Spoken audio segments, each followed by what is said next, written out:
Gempar, Kepala Intelijen Militer Israel nangis mobilnya kebobolan maling. Belum perang saja sudah merengek. אנחנו חווים פה גל מסיבי מאוד, ממוצע של 2 כלי רכב לשבוע. בגללו הקמנו את המשמר השכונתי של כ-50 מתנדבים.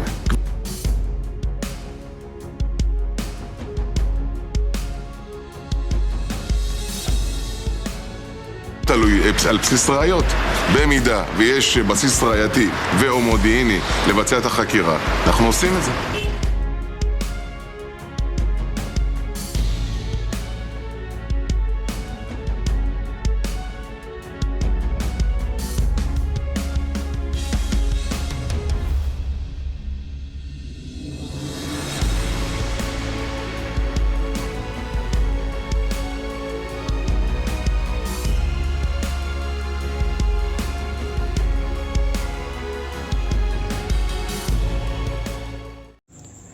Hai para penonton Central News, sebelum lanjut jangan lupa subscribe dan lanjut tekan tombol Super Thanks.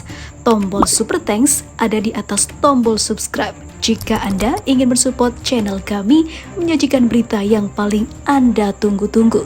Terima kasih.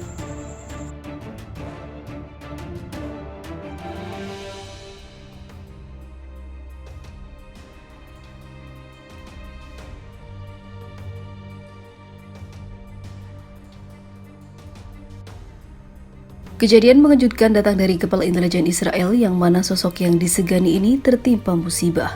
Mobilnya dibobol dan hal itu membuat panik sang jenderal.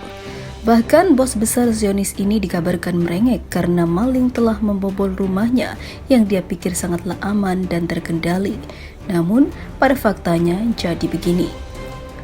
Kediaman pejabat tinggi militer tak melulu dalam keadaan terjaga. Buktinya, Kepala Intelijen Militer Israel IDF, Mayor Jenderal Aharon Halifa, menjadi salah satu korban aksi pencurian kendaraan di lingkungan tempat tinggalnya. Berdasarkan laporan Times of Israel yang dikutip kantor berita Ermol Jabar, kabar hilangnya mobil sang jenderal tersebut juga disampaikan militer IDF atau Israel Defense Force. IDF atau Israel Defense Forces menyebut pencuri tidak secara khusus menargetkan untuk membobol garis ataupun garasi mobil sang jenderal. Sejumlah mobil di perumahan tersebut juga hilang.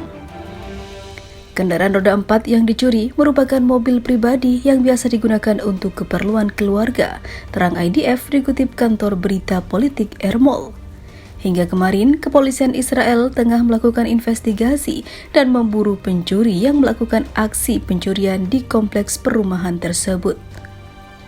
Fakta mengungkapkan pencuri mudah melakukan aksinya membuat tingkat keamanan di perumahan yang dialami dan juga ditempati Halifa dipertanyakan. Mengapa bisa sampai demikian?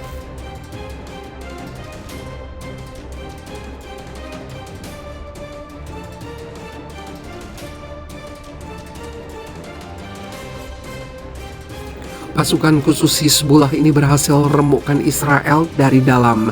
Siapa bilang Israel tidak terkalahkan? Buktinya satuan elit tempur dari Lebanon ini berhasil meluluhlantakkan Israel, bahkan dilakukan dari dalam yang awalnya sama sekali tidak dicurigai oleh Zionis. Pada akhirnya hancurlah si rezim Zionis ini oleh kehebatan Brigade Al-Ridwan. Ancaman Hizbullah di Lebanon terhadap Israel tidak bisa dianggap remeh, apalagi jika sudah melibatkan pasukan khusus Brigade Al-Ridwan. Hizbullah sebelumnya memperingatkan mereka tidak akan meninggalkan Palestina sendirian untuk diserang serigala Zionis. Tokoh senior Hizbullah Hassan Hubalah menyatakan Israel ketakutan dengan potensi gerakan Brigade Al-Ridwan memasuki Palestina yang diduduki Israel. Hassan Hubalah adalah pejabat Hizbullah yang bertanggung jawab atas hubungan Palestina. Dia dilaporkan portal berita Ray Al-Yum mengatakan Amerika Serikat menyarankan Israel tidak mengubah aturan permainan di Palestina setelah penodaan Masjid Al-Aqsa oleh Menteri Keamanan Nasional Israel yang baru, Itamar Ben-Gvir, dari kubu sayap kanan. Lantas siapakah Brigadir Al-Ridwan? Bagaimana sepak terjangnya selama ini? Kekuatan Brigadir Al-Ridwan sudah tersohor sejak lama, terutama ketika perang Suriah berkoar dan Hizbullah menjadi salah satu pendukung Presiden Suriah Bashar al-Assad. Patut diketahui, Brigadir Al-Ridwan adalah salah satu ujung tombak Presiden Assad dalam melawan kelompok pemberontak Suriah dan negara Islam Irak dan Suriah atau ISIS. Israel ketakutan Brigadir Al-Ridwan masuk Palestina untuk unit pasukan khusus sering dikirim ke garis depan pertempuran menumpas pasukan pemberontak dan ISIS di Suriah. Hizbullah juga telah menggunakan Brigadir Al-Ridwan untuk mengancam Israel. Hizbullah bahkan pernah merilis video unit Brigadir Al-Ridwan bertugas menaklukkan Galilea Israel pada tahun 2020. Kelompok yang berbasis di Lebanon merilis video pelatihan yang dibuat Brigadir Al-Ridwan. Video yang dilansir Net News menunjukkan para personel Brigadir Al-Ridwan menjalankan latihan menembak dan berlatih pertarungan tangan kosong dengan beberapa target dicat dengan bintang Daud Israel berwarna biru. Menurut militer Hizbullah, saat itu Brigadir Al-Ridwan ditugaskan menyusup ke wilayah Israel, terutama melalui terowongan di bawah pagar perbatasan, melakukan perang gerilya di sepanjang Galilea Utara. Brigadir Al-Ridwan terdiri dari pejuang terbaik kelompok Hizbullah yang didukung Iran. Unit pasukan elit bertanggung jawab melaksanakan misi organisasi yang paling rahasia dan sensitif. Diyakini unit tersebut didirikan tokoh Hizbullah nomor 2 Imad Muniyeh yang tewas dalam ledakan mobil tahun 2008 di Damaskus. Pembunuhan terhadap Muniyeh dikaitkan dengan Israel. Video pelatihan mereka dibagikan Hizbullah dan negara lain yang mendukungnya, terutama Iran dan proksi-proksinya. Video itu muncul lebih dari sepekan setelah Iran menandai Hari Quds atau Yerusalem, hari libur nasional yang diperkenalkan rezim setelah revolusi 1979. Hari Quds digelar Iran untuk menyatakan dukungan bagi Palestina untuk menentang Zionisme dan Israel, serta peringatan 20 tahun penarikan pasukan pertahanan Israel dari Lebanon Selatan. Pemimpin Hizbullah Hassan Nasrallah mengatakan saat itu Israel takut pada Lebanon. Salah satu tujuan utama Israel tahun lalu adalah menghentikan Hizbullah meningkatkan kekuatannya di Lebanon, dan itu gagal. Gerakan perlawanan di Lebanon semakin meningkat, tegas Nasrallah. Ancaman di depan muka Israel dalam perang di masa depan.